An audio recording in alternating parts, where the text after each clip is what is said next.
So there's been a striking announcement by the Department of Justice today. It is expanding the methods of execution for federal death penalty cases to include death by firing squad.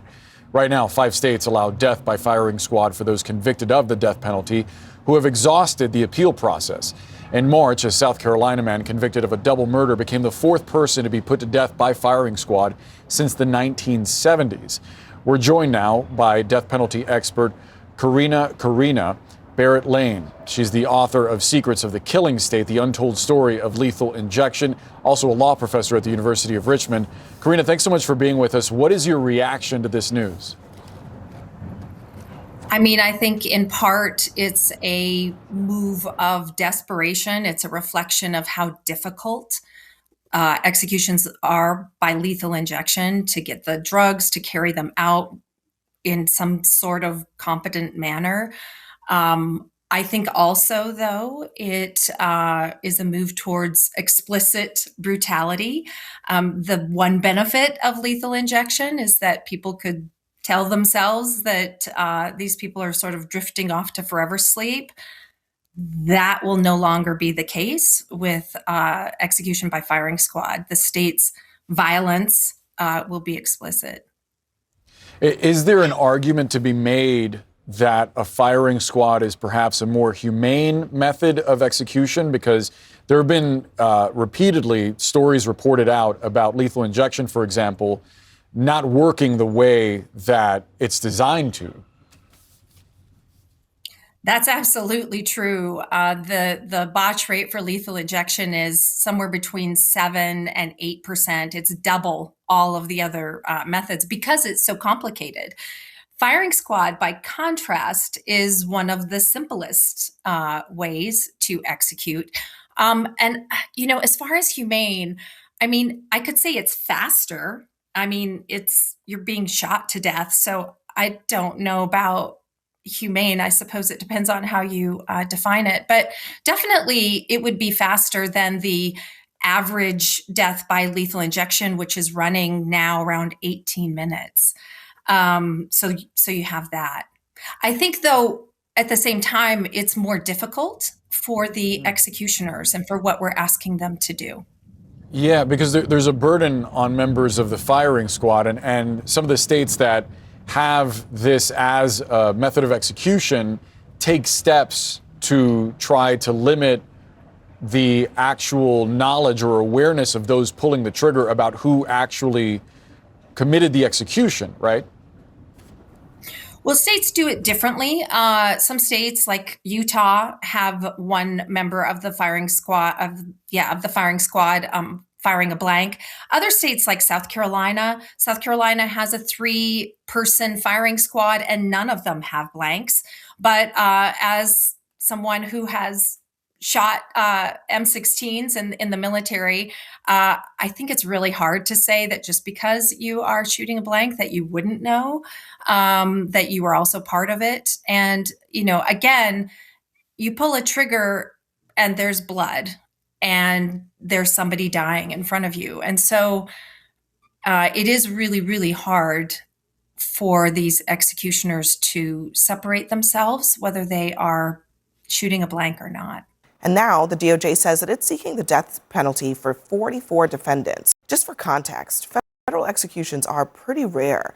According to the Death Penalty Information Center, since 1977, just 16 people have been executed on the federal level, and 13 of them were during President Trump's first term. But on the state level, more than 1,600 people have been executed since 1977, according to the center. And last year, 3 of them were killed by firing squad in Carolina. Rob, why is the Trump administration so keen on bringing back the death penalty just in general? Because 13 out of 16 death penalty cases since the 70s in one presidential term is incredible to think about. But the reason I'm asking that is because here's what the stats say. Since 1973, 202 former death row prisoners have been exonerated of all charges related to the wrongful convictions that had put them on death row in the first place. There is a great degree of error here. Why are they so obsessed with the death penalty? Oh, Abby, you came to me first on this one. I'm a newly confirmed Catholic as of Easter Sunday. So you're putting in a tough spot here. That's awesome. Wow. But no, I'll try to answer from the perspective that maybe the Trump administration is approaching this. So I think a couple of factors. Number one, we know that during the Biden administration, that president moved away from the death penalty at the federal level. And so Donald Trump, as you showed in the numbers, obviously believes that the death penalty is an effective deterrence when it comes to some crimes. I think secondarily, what the DOJ has said in this particular case of bringing back these other types of executions is that pharmaceutical companies aren't supplying the drugs for lethal injections, and those lethal injections sometimes result in more suffering for those who are on death row. And so these other forms of execution may be a firing squad? Yeah, that's the merciful, shot in your stomach with a big getting bullet. Shot by several bullets. There's no way to say that's more kind, that it's more merciful. There's just no way. Dan, you were, sorry, I don't want to interrupt. Well, look, I've been a criminal justice guy for 30 plus years, and I think Americans would be shocked by how much error there is in these death penalty convictions. If you are in the wrong neighborhood, if you don't have a lot of money, you're going to get very bad counsel. And then you're going to get a sentence that's very hard to get out of, and it can take years and years. And sometimes the clock runs out, and people are put to death that the entire system knows are innocent. But it's just a system. It's once you get that bad outcome early on, it's almost impossible to roll it back. So what you don't want to do is to rush more people into a situation where they're going to be killed. I don't care if it's with a needle or with a rifle, because they can't come back. And so I think when Americans look at the system and they realize how fragile it is, how many people wind up if you're rich and guilty, you're better off than if you're poor and innocent in our system. And that's a problem. I would say I've been Catholic all my life, pretty much. And it is a religion that was founded on capital punishment, when you think about it, crucifixion, which is ironic of all things, But this is a symptom of what I like to call MAGA masculinity, And MAGA masculinity has to express itself in the amount of kills you make, the disses, the owns, the way that you have to slam people, you have to do it with force, shithole countries, words like that, It's not a display of leadership, which is a good sign of masculinity. It's a good trait, It's a sign of tearing down and using force and destruction and all these things. Even his tweet about destroying an entire civilization, there's no reason to tweet something like that.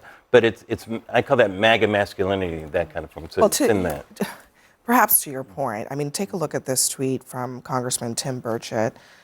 Says, now do hanging in response to the firing squad. Is that supposed to be funny? I don't think he's joking. I think he's being actually quite serious. I agree. Public hangings, look, he doesn't have the power to do this, but the idea that would be brought back into the public sphere, given the history. Yeah, Abby, I think that tweets like that and even this is a story are way off base. And I'm just going to echo some of my colleagues about the faith piece. Like I'm a pro-life guy from the womb to the tomb. The last capital punishment on earth that was the payment for the sins of the world was Jesus Christ on the cross. And so I don't think that we should be doing these types of things anyway. I think that if people commit bad crimes, they should spend the rest of their life in jail, if that's what the court levies against them. But I wish the president, this is a time where I wish the president and his communications team would lean into the wins. The working family tax cut bill, some of the peace negotiations the president's done around the world, some of the domestic policy wins, even though you all might disagree, we're getting ready to come into a midterm that's going to be rough. And I wish that this White House would lean into those wins, would sell those wins to the American people and make those known, instead of focusing on a firing squad thing. So this is one of the things I have to go back to and say, why is this the story when you have a president who, frankly, I think has been quite successful? I think millions of Americans agree. Let's galvanize those Americans, get them to the polls, get them excited about going and get involved in these midterms. Not talking about a firing squad issue here. I don't know why this is a story. Well, personally, Trump has been a fan of the death penalty publicly, at least since the 1980s when he called for it with the Central Park Five, as you know. And they were exonerated. Completely exonerated. They were exonerated. So another example of how this can work or not work. Yeah, these types of tweets, I'll also say, are dangerous. We shouldn't be even having a conversation about bringing back public hangings. Yeah. I think tweets like this are dangerous. The one where the senator said, he celebrated the idea that the Strait of Hormuz Navy ships were being destroyed. All these types of tweets are dangerous, and they're below the office that these gentlemen and ladies hold. So this is not the right conversation we should be having. You know where we've been hearing about public executions lately? In Iran. Yes. Oh, yes. Yeah. Hangings, Yes. firing squads. If that were to suddenly become part of American life, Yeah. where do we end up? Yeah, I mean, and I think that's a very good point. I hadn't thought about it, but I mean, that's part of the reason that people want the Islamic Republic of Iran to go away and let the Iranian people and the Persian people actually have, real freedom, because they hang people for fun in Iran. They hang them off of cranes. I mean, it's a part of their kind of despotic rule. And I think America should be going in the opposite direction from the Islamic Republic of Iran. I agree with this. And it's more than Trump just not saying something bad.